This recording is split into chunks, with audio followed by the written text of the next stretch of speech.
My name is Mike Fleck and I'm from Three Springs, Huntingdon County. Always wanted to make a difference and thought that politics would be the best route to do that. I had three goals as a young man. I wanted to get a PhD in history, teach college, and then eventually run for office. And I ended up doing it the other way around. I grew up in the southern end of Huntingdon County, only live 1 mile away from where my homestead is, and had bought my grandfather's farm that had been his grandfather's farm. I would ride my bike up here every day and read the newspaper to my grandfather. He was going blind. He wanted to know who had died and anything political. And so it was through him that I realized how everyone was related and also learned all my early political leanings. I ran for state representative for the 81st Legislative District. When I came in, I was 32 when I was elected. For my freshman class, I think I was like the second or third youngest that year. And I think people saw how hard I worked, and that's one of the reasons I never had any competition until I came out. It was very liberating when I came out because it had been such a long time in coming. And, you know, when I made up my mind to come out that summer of 2012, each day became a little bit more difficult to keep it in.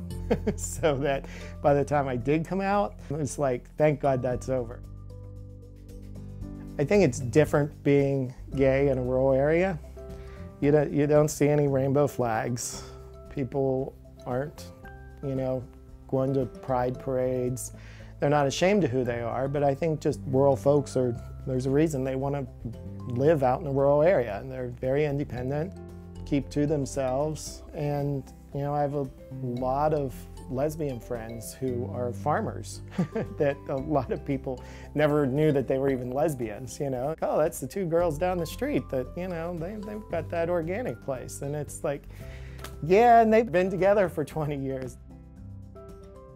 When I first came out and the issue of non-discrimination came up, a lot of people just assumed that it was already illegal. They're like, you can't get fired for being gay, you can't, be thrown out of your apartment. And I'm like, yeah, you can. There is no law against that. I don't think people had ever even had to think about it. They just assumed. And I would like to think that, the majority of society would not be discriminatory, but we still have issues where people were, being fired for their jobs, and that's a problem.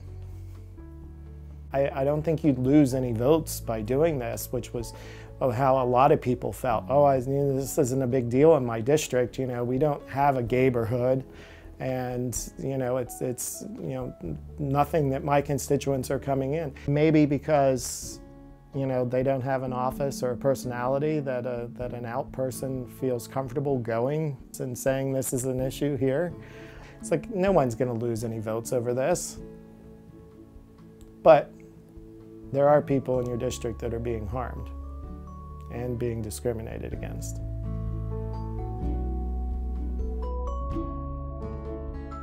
I think it's vital that the state does something, because the communities that are passing these ordinances, which is fantastic, but they're also in more urban settings. So to wait for each individual little rural town to pass something, that's just not feasible. It's not going to happen.